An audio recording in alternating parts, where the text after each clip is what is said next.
Здравейте, момичета! Благодаря ви много за уважението, за вниманието, за това, че ми гласувахте доверие да кажа моето собствено мнение по някои въпроси, които вероятно ви вълнуват. Един от тях е за истинския учител.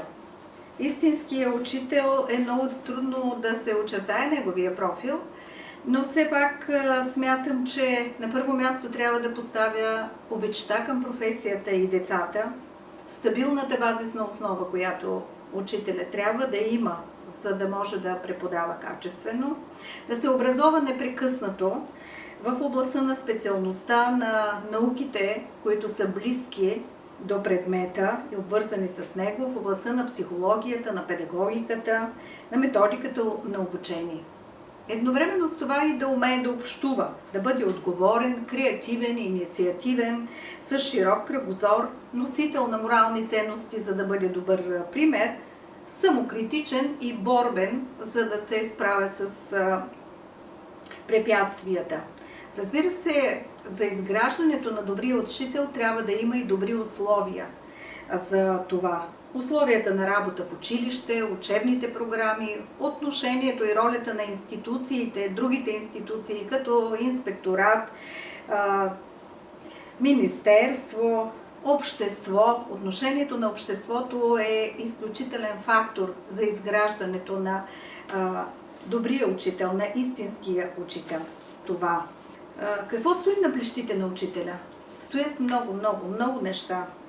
Стои една голяма отговорност, в основата на която е да изваева човешката душа, да образова, да възпитава, да отключва всички вътрешни човешки механизми, за да се развива, да преодолява обществения негативизъм към професията, рано изчезващата любознателност в душата на децата, слабостите в човешката природа да има склонност към по-лесните неща, а не към природните трудности, апатията, обезверяването, които са продукт на нашето време, липсата на обществени стимули за реализация, които младия човек почти няма в нашето общество.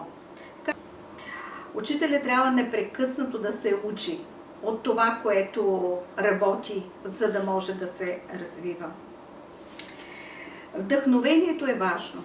Вдъхновението е емоционалното състояние, което отключва енергията на човека.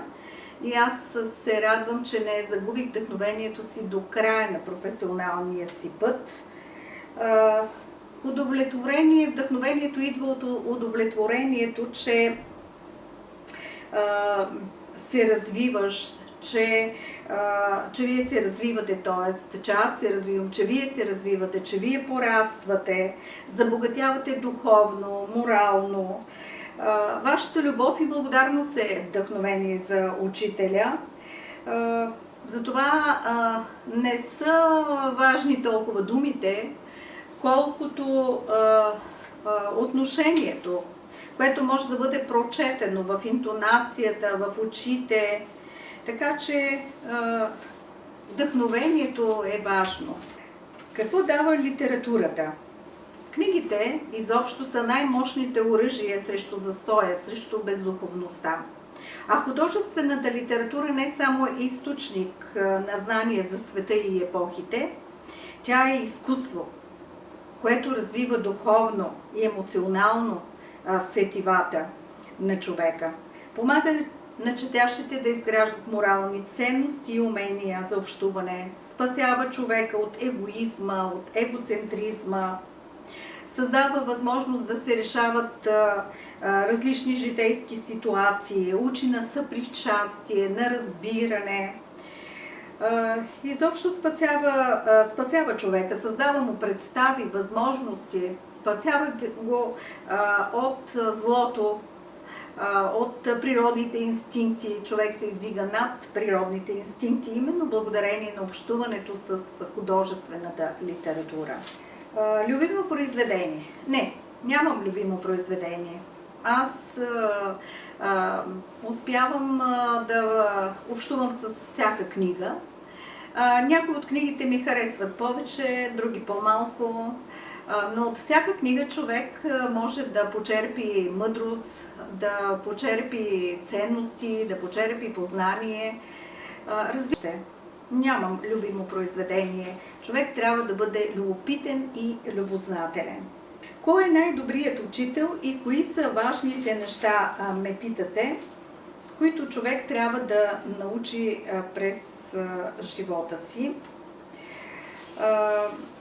Въпросът с най-добрия, според мен най-добър няма.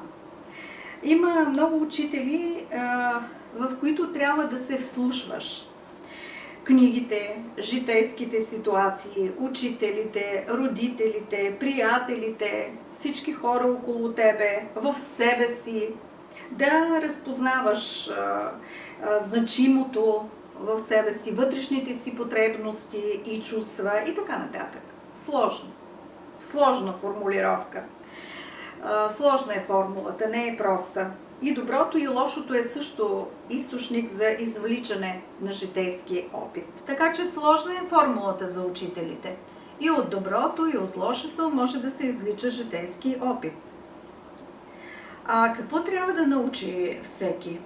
Най-важното е да намира смисъл във всяко нещо, което прави. Кое за мен е по-удовлетворяващо? Да се уча или да преподавам наученото? Отново не мога да кажа кое е еднакво удовлетворяващи са. Когато човек преподава, той отдава енергия чрез знанията и уменията си, изразходва се. Това е също като машината, на която и трябва гориво. Трябва да се зарежда. Ученето за цял живот е необходимо. Да преподаваш е удоволствие.